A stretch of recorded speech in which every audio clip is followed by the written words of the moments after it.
मेरे प्यारे स्टूडेंट्स, इस सेशन में हम सीसैट 2023 के क्वांट के जो क्वेश्चंस रह गए हैं, इनको हमने डिस्कस नहीं किया अब तक, उनको डिस्कस करेंगे। अगर तुमने अब तक चैनल को सब्सक्राइब नहीं किया तो make sure to subscribe the channel. You can also join the Telegram group and can also message me on Telegram at ADITYAKT। चलो फर्स्ट क्वेश्चन लेते हैं। First question is what is the number of selections of 10 consecutive things out of 12 things in a circle taken in the clockwise direction. Number of selections क्या होंगे 10 consecutive things के, जबकि हम 12 consecutive things total हैं circle में और 10 लगातार चीज़ों को हमें सेलेक्ट करना है क्लॉकवाइज डायरेक्शन में।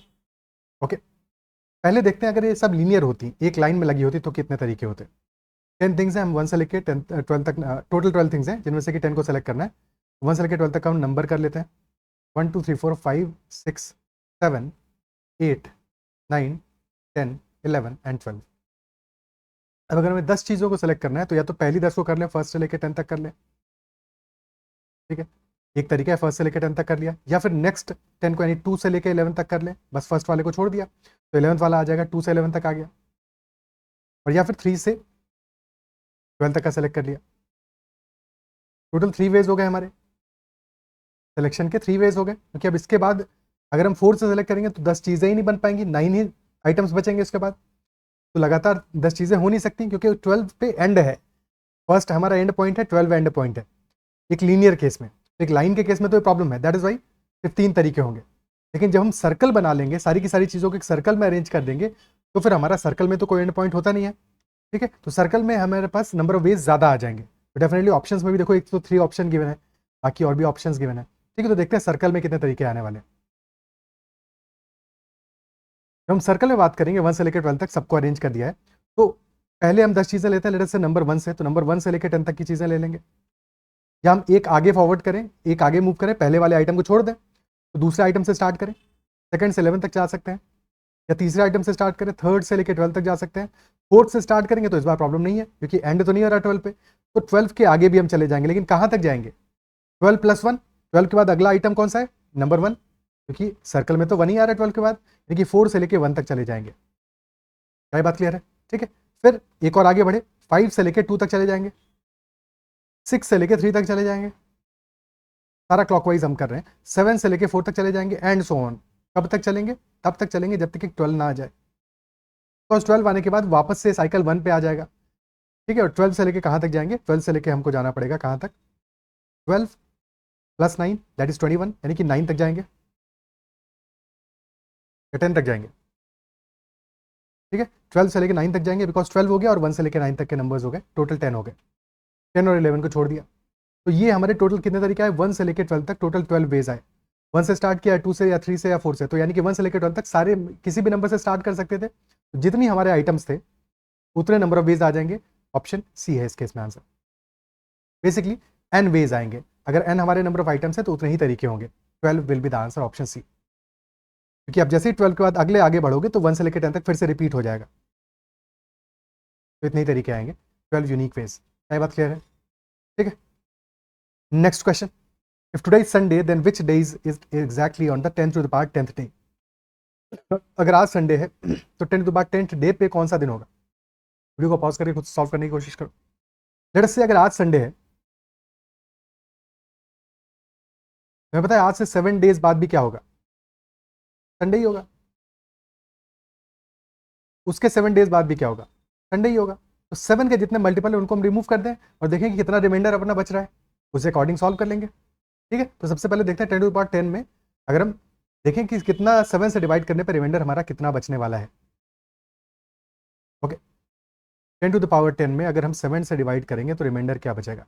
ठीक है, राइट, 10⁻10 है 7 + 3 की पावर 10।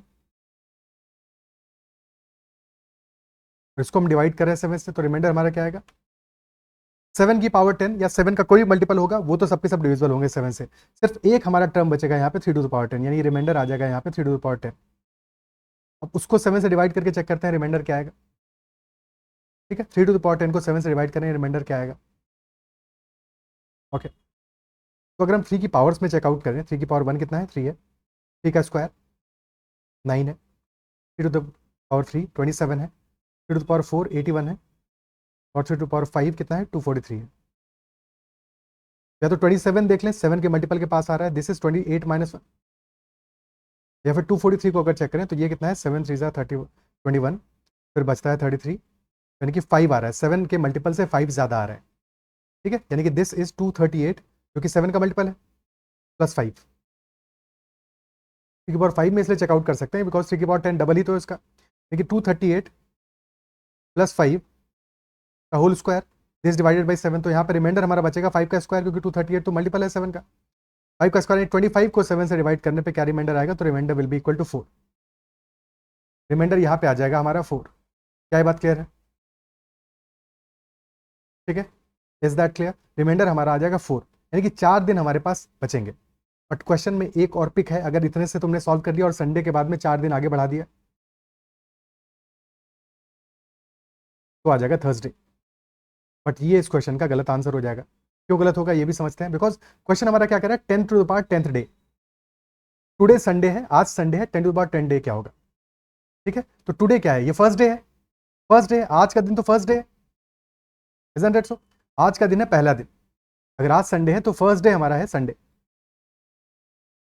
और क्वेश्चन के हिसाब से हमें क्या चाहिए, फोर्थ डे चाहिए, अगर फर्स्ट डे संडे है, फर्स्ट 10 टू पावर 10 डे है, जब तुमने 7 से डिवाइड किया यानी कि सारे के सारे वीक्स निकाल लिए, तो बचे कितने दिन, 4 दिन बचे, first day, second day, fourth day, basically fourth day पे जो होगा वही हमारा आंसर होगा 10 टू पावर 10 डे के लिए भी, क्या ये बात क्लियर है, बिकॉज टुडे क्या है, पहला दिन है, 1 पे हम 0 से स्टार्ट नहीं कर रहे हैं, 1 से स्टार्ट हो रहा है हमारा काउंटिंग, फर्स्ट डे है, आज से 10 टू पावर 10 डेज बाद नहीं पूछ रहा है, 10 टू पावर 10th डे पे पूछ रहा है, ठीक है, दैट इज वाई हमारा सेकंड डे होगा मंडे, ये थोड़ा सा इस क्वेश्चन में एक और बात फंसाने वाली थी कि तुमने पूरी कहानी कर ली, उसके बाद में लास्ट में गलती होने का स्कोप है, थर्ड डे होगा ट्यूसडे और फोर्थ डे हमारा विल बी वेडनेसडे, तो answer will B Wednesday in this case and not Thursday, clear है, ठीक है,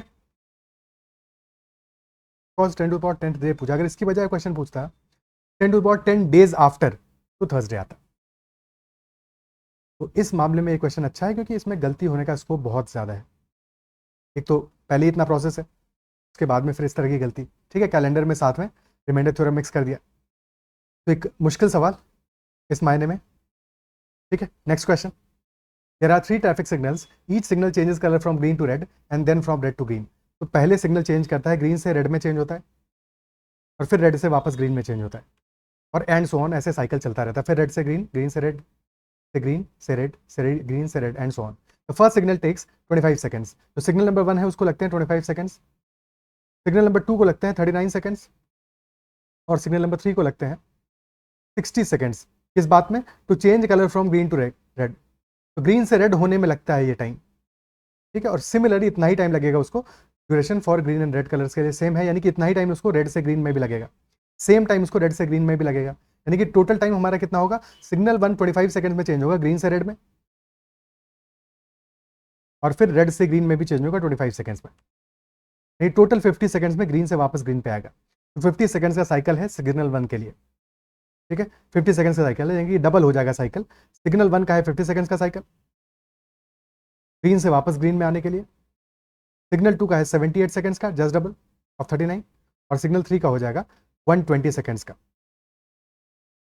क्वेश्चन ये पूछा है at 2 PM they together start, they together turn green, एक साथ वो ग्रीन हुए हैं 2 बजे, तो at what time will they change to green again simultaneously, दोबारा ग्रीन पे ही चेंज होना है, यानी कि पूरा का पूरा साइकिल दोनों की साथ में स्टार्ट हो, दोबारा से दोबारा ग्रीन पे, यानी कि 50 78 और 120 का हमें एलसीएम लेना पड़ेगा, ठीक है, अगर रेड के लिए पूछता कि वो रेड पे एक साथ कब स्टार्ट होंगे सबसे पहली बार, तब फिर हमें इन वैल्यूज का एलसीएम लेना पड़ता है 25 39 और 60 का, ओके, ठीक है, तब फिर हम इन वैल्यूज का एलसीएम लेते हैं,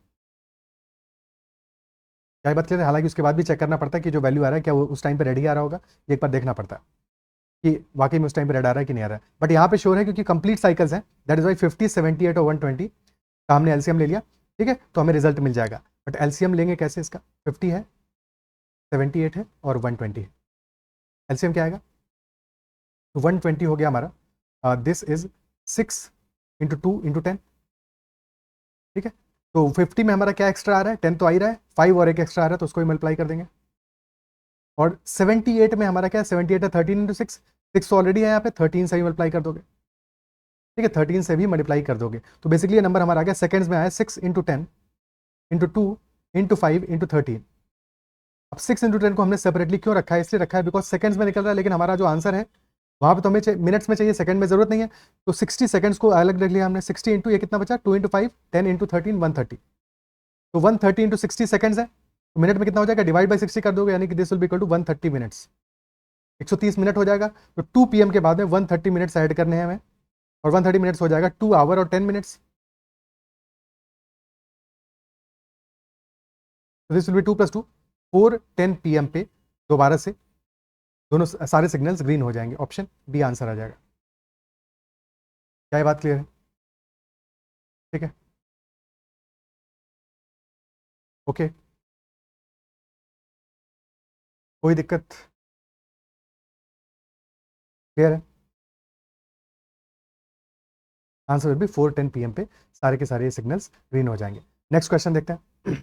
40 children are standing in a circle and one of them say child 1 has a ring. Child 1 के पास में लेटर से एक रिंग है, रिंग को हम क्लॉकवाइज पास कर रहे हैं, चाइल्ड 1 से चाइल्ड 2 को पास होता है, चाइल्ड 1 के पास है, चाइल्ड 1 से चाइल्ड 2 को पास हुआ, ठीक है, यानी कि 1 ऐड कर दिया हमने, एक आगे बढ़ गया, एक आगे मूव कर दिया। फिर चाइल्ड 2 से पास हुआ है चाइल्ड 4 को, यानी कि इस बार हमने 2 ऐड किया है, 2 आगे फॉरवर्ड किया है। फिर चाइल्ड 4 से पास हुआ है चाइल्ड 7 को, 3 ऐड किया है। और फिर चाइल्ड 7 किसको पास होगा, पहले 1 ऐड किया, फिर 2, फिर 3, तो क्लियरली पैटर्न है, नेक्स्ट पास होगा हमारा चाइल्ड नंबर 11 को, क्योंकि 4 ऐड करेंगे। क्वेश्चन ये पूछा, after how many such changes including child 1 will the ring be in the hands of child 1 again. वापस से चाइल्ड 1 के हाथ में आ जाए कितने बार के बाद में होगा? ऑप्शन है 14 15 16 17। एक तरीका है मैनुअली इसको सॉल्व कर लें, ठीक है, मैनुअली इसको सॉल्व कर लें, क्योंकि 14 15 16 17 में से कोई एक आंसर तो करेक्ट होगा। तो मैनुअली पहले करके देखते हैं, उसके बाद में देखते हैं कि इस क्वेश्चन के लिए एग्जैक्ट पैटर्न क्या होता है। बिकॉज अगर 14 15 16 17 के बाद 70 71 72 इस टाइप के ऑप्शन होते तब कैसे सॉल्व करते, तब मुश्किल हो जाती है ना, मैनुअली नहीं कर पाते। तो पहले मैनुअली समझते हैं, फिर उसके बाद में अप्रोच समझेंगे इस क्वेश्चन का। अब तुम 5 ऐड करोगे, 16 हो गया, फिर 6 ऐड करोगे, 16 + 6 22 हो जाएगा, फिर 7 ऐड करोगे 29 हो जाएगा, फिर 8 ऐड करोगे 37 हो जाएगा। अब इसके बाद में तुम्हें करेक्ट करना है 9, लेकिन बच्चे कितने हैं, सिर्फ 40 तो हैं, ओनली 40 चिल्ड्रन आर देयर। तो जैसे ही 9 ऐड करोगे 37 + 9 कितना हो जाएगा, दिस इज 46, लेकिन बच्चे हैं 40, तो इसमें 40 तुम सब्ट्रैक्ट कर दोगे तो बचेगा 6, यानी कि 6 बच्चे के पास पहुंच जाएगा, क्योंकि 46 तो कोई बच्चा है नहीं, ठीक है। तुम 46 में क्या है 40 सब्ट्रैक्ट कर दोगे, ताकि हमें पता चल जाए एक्चुअल नंबर क्या आएगा बच्चे का, दैट विल बी C6।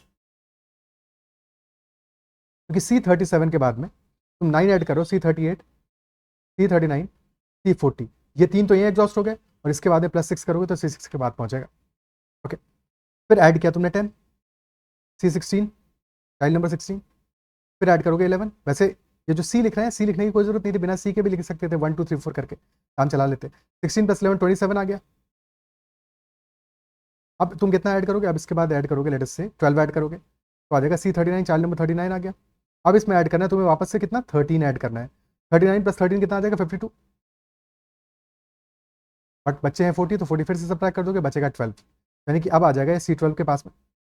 अब 12 में ऐड करोगे 14, तो 12 + 14 आ जाएगा चाइल्ड नंबर 26, और अब ऐड करोगे तुम 15, तो आ जाएगा 51 और 41 आ जाएगा, बट 41 कोई चाइल्ड नहीं है, तो अगेन तुम 41 में क्या माइनस करोगे, 40, तो बचेगा 1, यानी कि अगेन आ गया वापस से चाइल्ड नंबर 1 के पास में। पहले हमने 1 ऐड किया, फिर 2 ऐड किया, फिर 3 ऐड किया, 4 ऐड किया, यानी कि लास्ट में 15 ऐड करें, 15 प्रोसेस होंगे। Option B will be the answer, 15 will be the answer. क्या ये बात क्लियर है? ठीक है, तो ये तो एक अप्रोच हो गया इस क्वेश्चन को सॉल्व करने का, बट जनरल अप्रोच क्या होगा अब उसको समझते हैं ध्यान से। इसको इरेज कर देता हूँ, अब जनरल अप्रोच की बात करते हैं, ओके। तो 40 चिल्ड्रन थे, 1 से लेकर 40 तक थे, 40 के बाद में वापस से स्टार्ट होकर 1 पे आना है। क्वेश्चन हमें ये कह रहा है कि कितने प्रोसेस होंगे वो फिक्र नहीं है, वही पता लगाना है, बट लास्ट में वापस से 1 के पास आ जाए। स्टार्ट 1 से हुआ है, लास्ट में 1 के पास कब आएगा, या तो 40 के बाद आ सकता है कि 40 टोटल 40 चाइल्ड पास कर दे तो वापस से 1 के पास आ जाएगा, या 80 चाइल्ड पास करने के बाद आ सकता है, या 120 के बाद आ सकता है, यानी कि 40 का मल्टीपल होना चाहिए। बेसिकली जितने हम टोटल चाइल्ड पास कर रहे हैं वो हमारा 40 का मल्टीपल होगा, तो डेफिनेटली 1 के पास में आ जाएगा, है कि नहीं। 40 का मल्टीपल होना चाहिए हमारा जो नंबर है, और पहले हम एक चाइल्ड पास कर रहे हैं, जब हम 1 से लेके 2 पे गए तो एक चाइल्ड पास किया, फिर 2 से गए 4 पे 2 पास किए, फिर 4 से गए 7 पे 3 पास किए, एंड सो ऑन, तो लगातार बढ़ता जा रहा है। तो पहले हमने 1 ऐड किया, फिर 2 ऐड किया, फिर 3 ऐड किया, फिर 4 ऐड करेंगे, तो पहले 1 फिर 2 फिर 3, लेट अस से n पासेस के बाद में ऐसा होगा, तो 1 से लेकर n तक हमने इनको ऐड किया, ठीक है। और अगर इसके बाद वापस से 1 पे आना है तो वो तभी आ पाएगा जबकि मल्टीपल हमारा 40 का हो, ये पूरा जो सम है ये 40 का मल्टीपल आ जाए। और ये सम क्या है, n into n plus one by two ही तो है, तो this must be a multiple of 40। और अगर n into n plus one by two multiple of 40 है तो n into n plus one आ जाएगा, 2 से मल्टीप्लाई करने के बाद में दिस विल बी 80 का मल्टीपल। ऑप्शंस गिवन है, हमको चेक कर लो n की कौन सी वैल्यू के लिए हमें 80 का मल्टीपल मिलेगा। 14 के लिए चेक करोगे, 14 इंटू 15, ये तो पक्का नहीं है 80 का multiple, this is not a multiple of 80। 15 into 16 करोगे, 16 इंटू 5, ये डेफिनेटली हमारा कितना आ रहा है, 15 इंटू 16, दैट इज 160 प्लस 80 240, तो ये हमारा 80 का मल्टीपल है, डेफिनेटली ऑप्शन बी आंसर आ जाएगा, ठीक है। और किसी केस में ऐसा नहीं होगा। 16 में देखोगे 16 इंटू 17 नहीं हो रहा, 17 इंटू 18 पॉसिबल ही नहीं है, क्योंकि हमें 80 चाहिए, 80 के लिए 8 तो चाहिए ना, बेसिकली 16 का मल्टीपल चाहिए, कैसे मिलेगा, ठीक है। तो ऑप्शन बी हमारा आंसर होगा। क्या ये बात समझ पा रहे हो? ये सेकंड अप्रोच ज़्यादा इंपॉर्टेंट है, क्योंकि इससे हमारा क्वेश्चन फट से सॉल्व हो जा रहा है। हमारा हमने सीरीज देख लिया, पैटर्न देख लिया, सीरीज देख लिया, और क्वेश्चन हमारा सॉल्व हो गया। क्लियर? ठीक है, तो this should be our right approach. Okay, ठीक है। अब देखो, जब हमने 15 टाइम्स पास किया, उसके बाद में वापस आ गया, समझ पा रहे हो? ठीक है, चलो अगला क्वेश्चन करते हैं।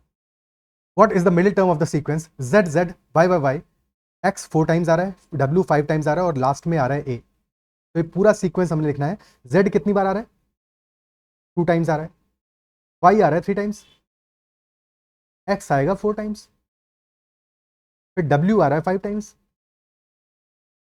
पैटर्न समझ पा रहे हो? ठीक है, सो 2 टाइम्स हमारा आया जेड,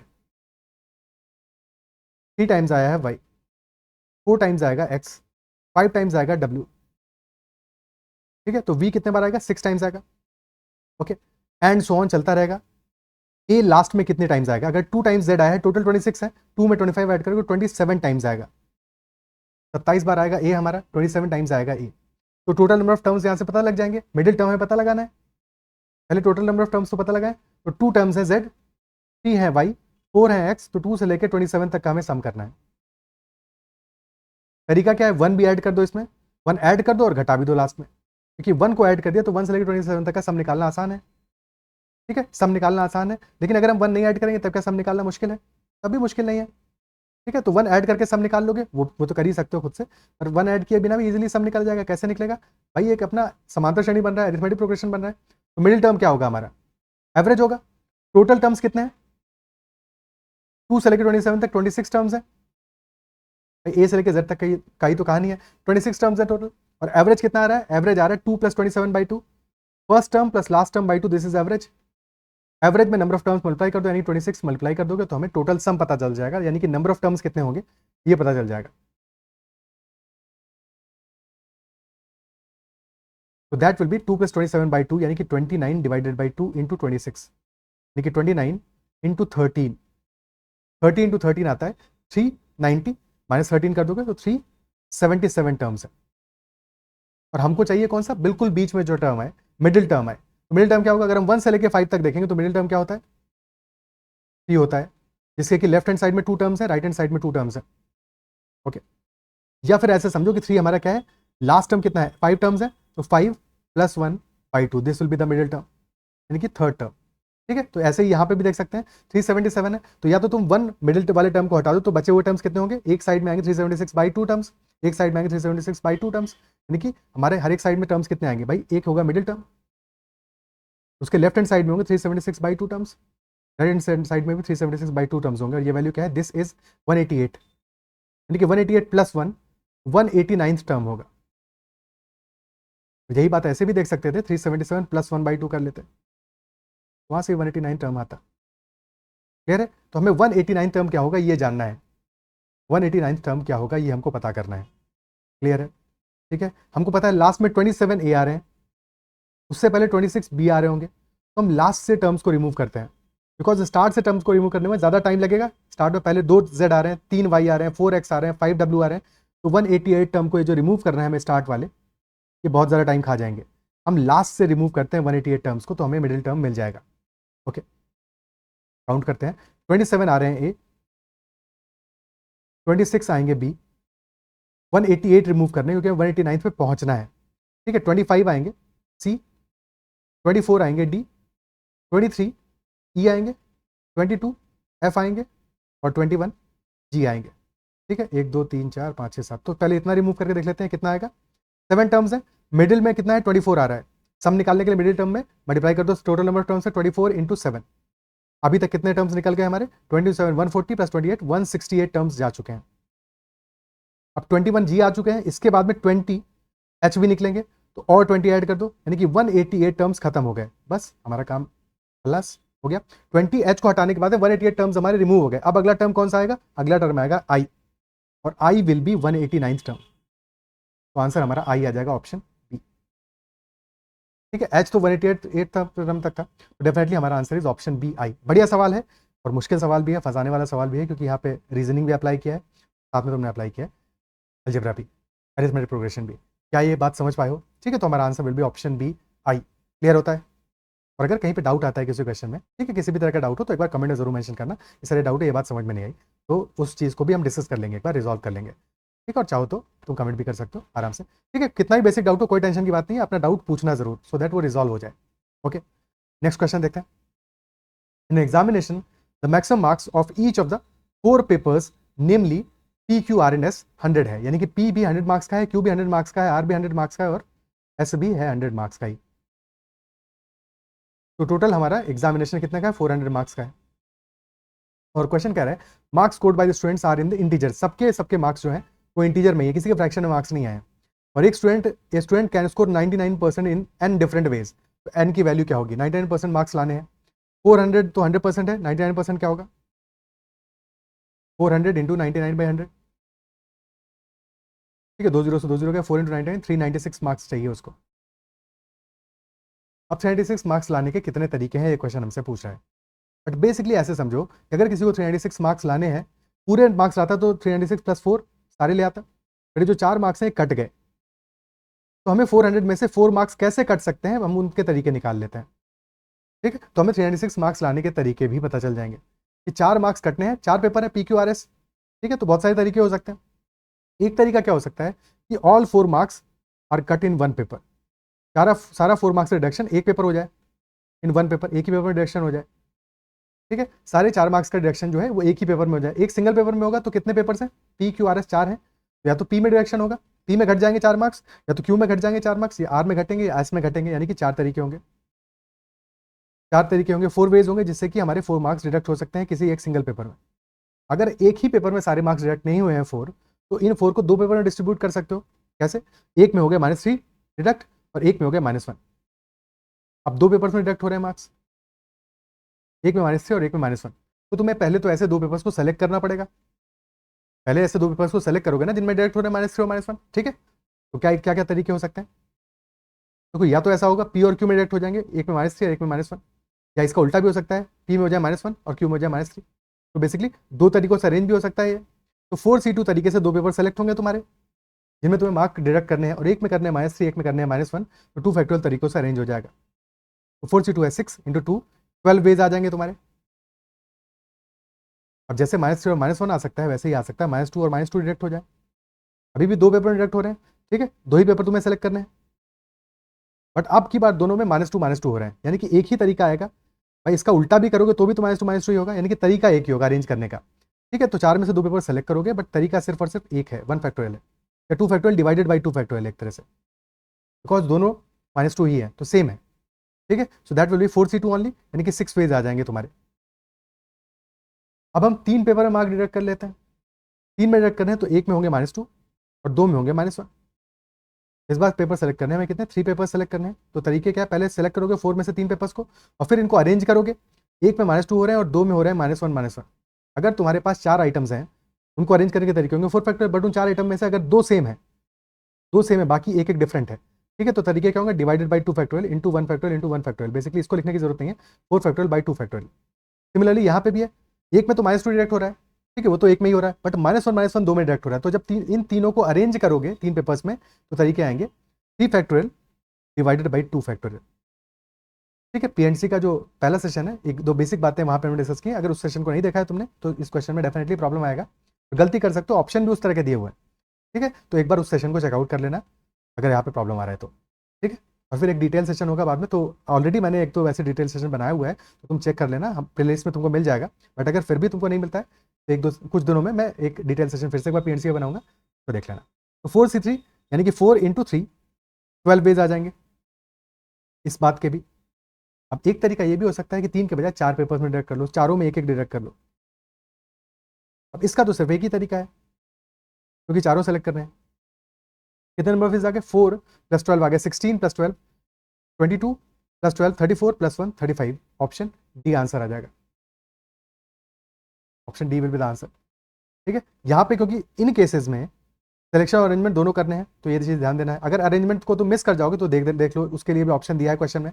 अगर अरेंजमेंट मिस कर जाओगे तो यहाँ पे सिर्फ 6 वेज लिखोगे, यहाँ पे भी सिर्फ 6 वेज लिखोगे, तो 4 + 6 10 + 6 16 + 6 22 + 1 23। तो 23 भी तुमको एक ऑप्शन दिया हुआ है जो कि गलत आंसर है, लेकिन फंस जाओगे, जाके ट्रैप हो जाओगे। क्या बात समझ में आती है?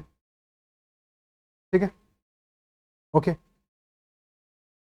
आगे बढ़ते हैं, नेक्स्ट क्वेश्चन देखते हैं।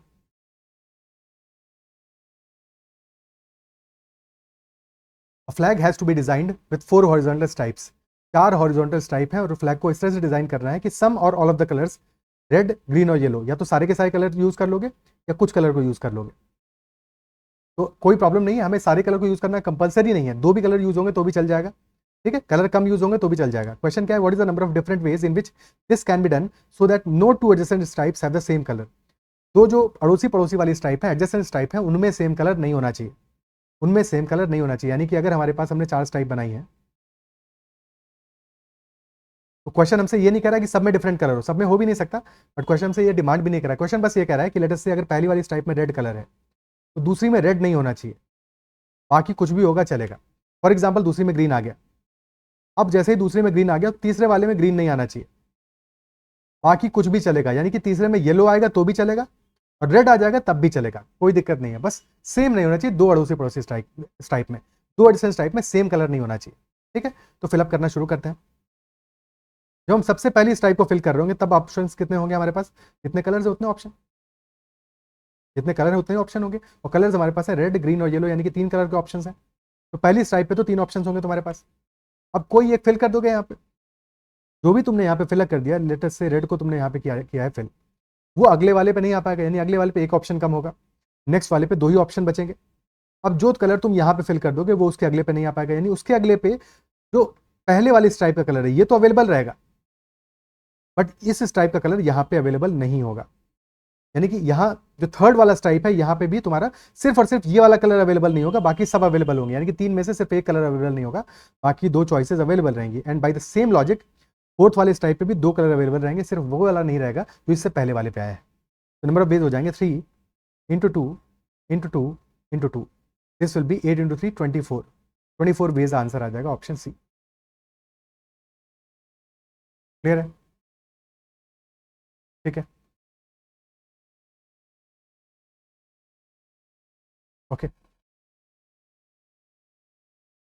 नेक्स्ट क्वेश्चन देखते हैं। There are 5 persons P, Q, R, S and T, each one of whom has to be assigned one task।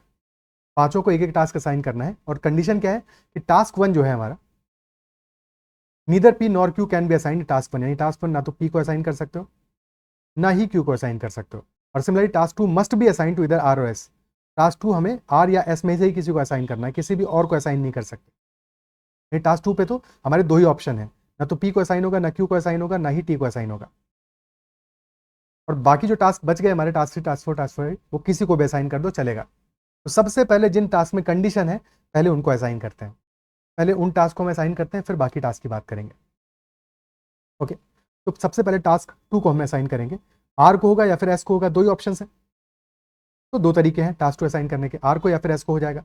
अब आएगा टास्क 1, टास्क 1 के असाइन किसको होगा, पी और क्यू को नहीं हो सकता, यानी आर, एस और टी में से किसी एक को होगा। लेकिन लेकिन लेकिन क्या इसके लिए 3 ऑप्शन बचेंगे, क्योंकि ऑलरेडी हम टास्क 2 को असाइन कर चुके हैं। अब अगर वो आर को असाइन हुआ है तो एस और टी बचे होंगे, अगर वो एस को असाइन हुआ होगा टास्क 2 तो आर और टी बचे होंगे। यानी in any case 2 he person बचे होंगे टास्क 1 असाइन करने के लिए, तीनों नहीं बचे होंगे, तो टास्क 1 के लिए भी 2 ही ऑप्शन होंगे। ठीक है, अगर टास्क 1 लेटेस्ट से आर को असाइन हुआ होगा, टास्क 2 के लिए बचेंगे एस या फिर टी, अगर एस को असाइन हुआ होगा तो फिर आर या फिर टी। ठीक है, तो 2 ऑप्शन ही बचेंगे इन एनी केस। इसके बाद के जो टास्क हैं उनके लिए कोई कंडीशन नहीं है। तो अब 3 पर्सन बच गए हमारे, 3 टास्क बच गए, उनको 3 फैक्टोरियल तरीकों से अरेंज कर दोगे। तो 2 इंटू 2 यहाँ पे आ जाएगा मल्टीप्लाइड बाई 3 फैक्टोरियल, तो दैट विल बी 4 इंटू 6 यानी कि 24 वेज। 24 वेज हो जाएंगे टास्क असाइनमेंट करने के, ऑप्शन डी आंसर आ जाएगा। क्या ये बात क्लियर है? ठीक है, okay. Next question, what is the reminder if 2 to the power 192 is divided by 6। 2 की पावर 192 को हम डिवाइड कर रहे हैं 6 से, तो रिमाइंडर हमारा क्या बचने वाला है, इस क्वेश्चन में ये पूछा है। 2 की पावर 192 है, इवन पावर है, यानी हम इसको लिख सकते हैं 2 की पावर 192 को लिख सकते हैं 2 स्क्वायर टू द पावर 96, यानी कि 4 टू द पावर 96 है। और क्वेश्चन है 4 टू द पावर 96 को अगर हम 6 से डिवाइड कर रहे हैं तो रिमाइंडर क्या बचेगा। ओके, 4 की पावर में एक स्पेशल प्रॉपर्टी होता है जब हम 6 से डिवाइड कर रहे हैं, तो अगर हम 4 की पावर 1 लें 4 आ रहा है, 4 का स्क्वायर लें 16 आ रहा है, 4 cube is 64, 4 to the power 4 is 256। ठीक है, 4 को डिवाइड करोगे 6 से, रिमाइंडर कितना बचेगा, रिमाइंडर अभी बचेगा 4। ठीक है, 6 से डिवाइड करने पर रिमाइंडर कितना बच रहा है, 16 को डिवाइड करोगे 6 से 12 चला जाएगा, 4 रिमाइंडर बचेगा, 64 को डिवाइड करोगे 60 चला जाएगा, 4 रिमाइंडर बचेगा 256 है, यहाँ भी 252 चला जाएगा और 4 रिमाइंडर बचेगा, यानी कि 4 की कोई पावर हो फर्क नहीं पड़ता, रिमाइंडर हमारा 4 ही बचने वाला है। तो 4 की पावर 96 से डिवाइड करो 6 से, रिमाइंडर बचेगा 4 ओनली, ऑप्शन डी का आंसर आ जाएगा। ठीक है, आंखें बंद करके भी क्वेश्चन सॉल्व करो तो भी पता है 0 और 1 तो रिमाइंडर बच नहीं सकता, क्योंकि इवन नंबर को इवन नंबर से डिवाइड करो, रिमाइंडर तो इवन आएगा, रिमाइंडर इवन आएगा, यानी सी आर डी में से कोई एक आंसर आएगा। ठीक है, और उसके बाद में फिर हमें जैसे ही 4 की पावर में देख लिया तब तो फिर कोई दिक्कत ही नहीं है, 4 की पावर 4 की एक पावर है, कोई पावर हो तो रिमाइंडर हमारा हमेशा 4 आएगा। ठीक है, क्या ये बात क्लियर है? ओके, आगे बढ़ते हैं। तो A B and C D are 2 digit numbers, multiplying a b with c d results in a 3 digit number d e f, adding d e f to another 3 digit number g h i results in 975। further a b c d e f g h i are distinct digits। 0 है e की value, 8 है f की value, तो a plus b plus c की value क्या होगी। अब ये सारी की सारी डिस्टिंक्ट डिजिट्स हैं, A B C D E F G H I. ठीक है, 0 से लेकर 9 तक कुछ भी हो सकते हैं, लिख लेते हैं सबको। ओके, अब हमें गिवन है ऑलरेडी कि ई तो 0 के बराबर है और एफ है 8 के बराबर, तो ई और एफ ने तो ऑलरेडी 0 और 8 को सेलेक्ट कर लिया, तो 0 और 8 तो पहले ही हमारे ऑक्यूपाइड हो गए, क्योंकि सारी की सारी डिजिट्स हमारी डिस्टिंक्ट हैं, अलग अलग हैं, सेम तो नहीं हो सकती। और फिर हमें कहा है D E F plus G H I that is equal to 975, और ई और एफ की वैल्यू ऑलरेडी पता है, तो लिख दोगे डी, ई है 0, एफ है 8, D 08 plus G H I that is 975। अब 8 में क्या जोड़ोगे कि 5 आ जाए लास्ट में, 8 में 7 जोड़ दोगे 15 आ जाएगा, यानी कि लास्ट में हमें यूनिट डिजिट पे 5 मिल जाएगा, यानी आई की वैल्यू 7 होनी चाहिए, I should be equal to 7। क्या बात क्लियर है? और आई इज इक्वल टू 7 आ गया तो 7 भी हमारा ऑक्यूपाइड हो गया। ठीक है, अब हमने लिखा D 08 plus G H 7 and that is 975। 8 plus 7 से आ गया 15, 5 आ गया, 1 हो गया कैरी, तो 0 plus 1 plus H that is 7, यानी कि H plus 1 is equal to 7, तो यहाँ से एच इज इक्वल टू 6 आ गया। जैसे ही एच इक्वल टू 6 आ गया तो 6 भी हमारा ऑक्यूपाइड हो गया। ठीक है, एच है 6, आई है 7, एफ है 8 और ई है 0। क्लियर? ठीक है, तो अब इसके बाद में हम लिखते हैं कहानी। तो क्लियर है हमारा, एच तो हो गया 6, डी प्लस जी कितना आ जाएगा, D plus G will be equal to 9, ये कोई कैरी तो आ नहीं रहा है यहाँ पे, तो D plus G is equal to 9 आ गया। अब जो हमारे बचे हुए नंबर्स हैं 1 2 3 4 5 और 9, इनसे 9 हम कितनी तरह से बना सकते हो, या तो 9 और 0 होता तो बन जाता, लेकिन 0 तो है नहीं अब, तो यानी कि 9 से तो नहीं मिल सकता। 1 2 3 4 5 में 1 प्लस 8 नहीं है, नहीं 8 भी अवेलेबल नहीं है, 2 प्लस 7 नहीं अवेलेबल, 3 प्लस 6 नहीं अवेलेबल, सिर्फ और सिर्फ 4 और 5 अवेलेबल है, यानी कि या तो डी 4 होगा, जी 5 होगा तो चल जाएगा, या फिर डी होगा 5 और जी होगा 4, ये चल जाएगा। अब अगर तुमने इतना भी देख लिया ना तो ये क्वेश्चन यहीं पे सॉल्व हो जाएगा, इसलिए सॉल्व हो जाएगा क्योंकि हमें ए प्लस बी प्लस सी के लिए ऑप्शन दिए हैं 6 7 8 9, तो 9 तो डेफिनेटली उनमें से कोई भी डिजिट हो ही नहीं सकता है। ठीक है, तो बचे हुए डिजिट क्या होंगे, 4 और 5 तो ऑक्यूपाइड हो गया, यानी कि 1 2 3 सम आ रहा है 6, ऑप्शन ए हमारा आंसर हो गया। तो इसके बाद सॉल्व करने की जरूरत नहीं है, अगर तुम अपनी आंखें खोल के ऑप्शंस को चेकआउट कर रहे हो तो डेफिनेटली इतने से क्वेश्चन खत्म हो जाएगा, क्योंकि 9 अगर अवेलेबल होता तो ए प्लस बी प्लस सी का जो सम है वो 9 से बड़ा आता, बट सम क्योंकि ऑप्शन हमारे 6 7 8 9 ही गिवन है, डेफिनेटली हमारा जो सम है that will be equal to 6, क्योंकि 4 5 ऑक्यूपाइड है, 4 और 5 में से एक होगा डी, एक होगा जी, तो definitely 1 plus 2 plus 3 answer is 6। तो आंसर हमारा यहाँ पे क्लियर हो गया है। ठीक है, क्या ये बात अप्रिशिएट कर पा रहे हो? तो क्वेश्चन यहाँ पे खत्म हो गया। बट अभी सॉल्व करके इसके आगे के लिए, अभी तो हमारे पास टाइम है, एग्जाम में इतने में खत्म हो जाता, बट अभी हम इसको सॉल्व करके देखते हैं। ठीक है, सॉल्व करके देखते हैं, क्योंकि एक और इन्फॉर्मेशन हमें गिवन है that A B with C D, जब हम मल्टीप्लाई करते हैं ए बी और सी डी को, रिजल्ट आता है D E F. A B into C D, result आ रहा है क्या? डी ई एफ, यानी कि डी 08, यानी कि लास्ट में क्या आ रहा है? 8 आ रहा है, 8 आ रहा है। ठीक है, तो क्या हमारा डी 5 हो सकता है? क्योंकि अगर डी 5 हो जाएगा तो फिर लास्ट में 8 आएगा क्या?